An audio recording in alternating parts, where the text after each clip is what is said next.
Hello friends, welcome to back my YouTube channel. Please listen. In this video, I'm gonna teach you a very interesting topic that's name is would like to.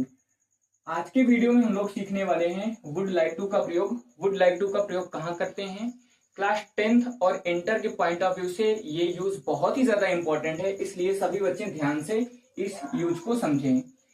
Would like to का प्रयोग हम लोग जब कोई Dzire होता है in future, जब कोई भविष्य में डिजायर होता है, डिजायर मीन्स होता है कोई इच्छा होता है, कोई चाहत होता है जब फ्यूचर में, तो हम लोग वुड लाइक टू का प्रयोग करते हैं। एक चीज ध्यान देना है कि बच्चों वुड लाइक टू के बाद हमेशा वर्ब की फर्स्ट फॉर्म का प्रयोग करते हैं। अगर इसकी स्ट्रक्चर की बात करते हैं तो सबसे पहले लगाना है आपको सब्जेक्ट, फिर उसके बाद लगाना है वुड लाइक टू और उसके बाद लगाना है वर्ब की फर्स्ट फॉर्म ऑब्जेक्ट, फिर अदर वर्ड।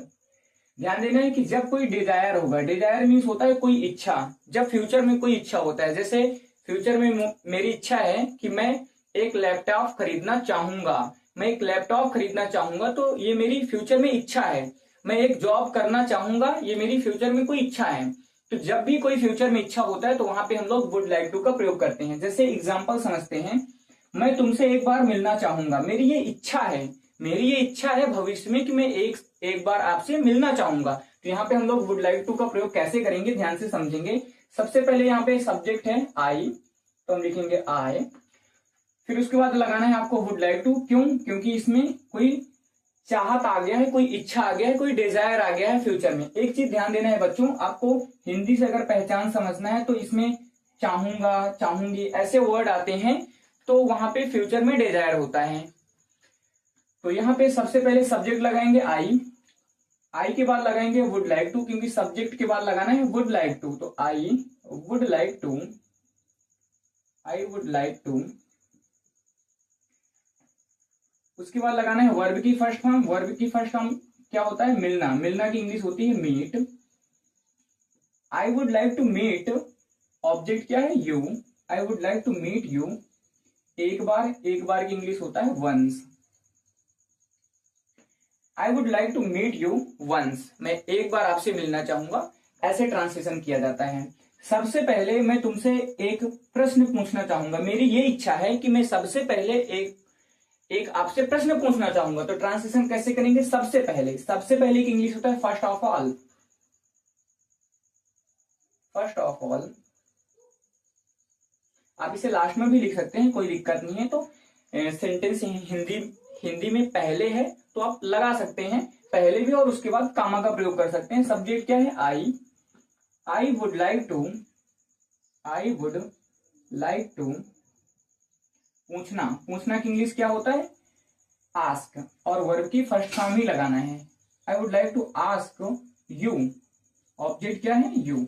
ऑब्जेक्ट के बाद लगाना है आपको अदर वर्ड। अदर वर्ड क्या है? I would like to ask you a question, a question,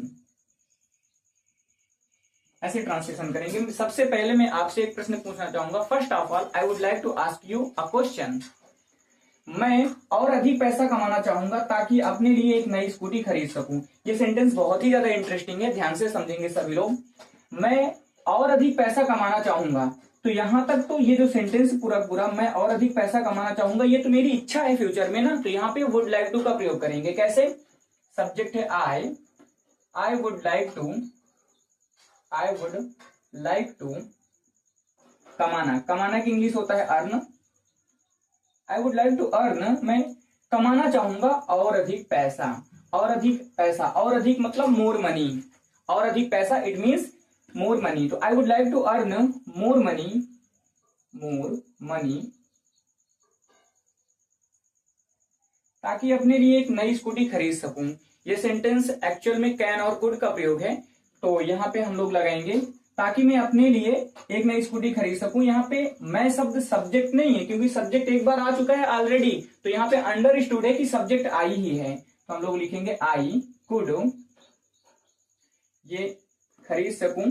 ability का बोध हो रहा है यहाँ पे, तो एबिलिटी का जब पास्ट में एक्सप्रेस होता है, एबिलिटी का जब बोध होता है पास्ट में, तो वहां पे कुड का प्रयोग किया जाता है, और प्रेजेंट में कैन का प्रयोग करते हैं। तो आई could bye, I could buy a new scooty, a new scooty, scooty अपने लिए की इंग्लिश होता है for myself, for myself. तो कितना इंटरेस्टिंग सेंटेंस बना।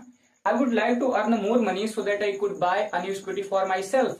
और ध्यान देना है बच्चों, सभी बच्चे ध्यान दें कि इंग्लिश तभी आपको आ पाएगी जब कोई सेंटेंस को आप बिना लिखे हुए ऑलरेडी आप स्पोकन की तरह ट्रांसलेट कर लें, ओरली आप ट्रांसलेट कर लें, तब तक इंग्लिश आपको अच्छी समझ में आ पाएगी। अगर आप कोई भी सेंटेंस को ओरली ट्रांसलेट कर पा रहे हैं तो बहुत ही अच्छी बात है।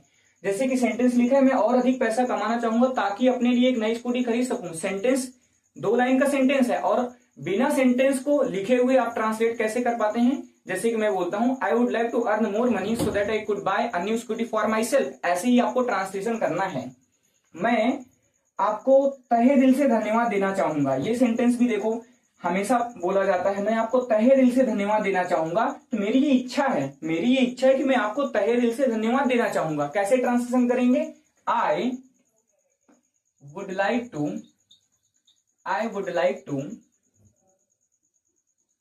धन्यवाद देना की इंग्लिश होता है वर्ब की फर्स्ट फॉर्म थैंक लगाना है, थैंक मीन्स धन्यवाद देना। I would like to thank you, आपको I would like to thank you, मैं आपको धन्यवाद देना चाहूंगा तहे दिल से। तहे दिल से इंग्लिश होता है from the core of heart, from the core of heart, ऐसे ट्रांसलेशन करेंगे। आई होप ये वीडियो आपको बहुत ही ज्यादा पसंद आया।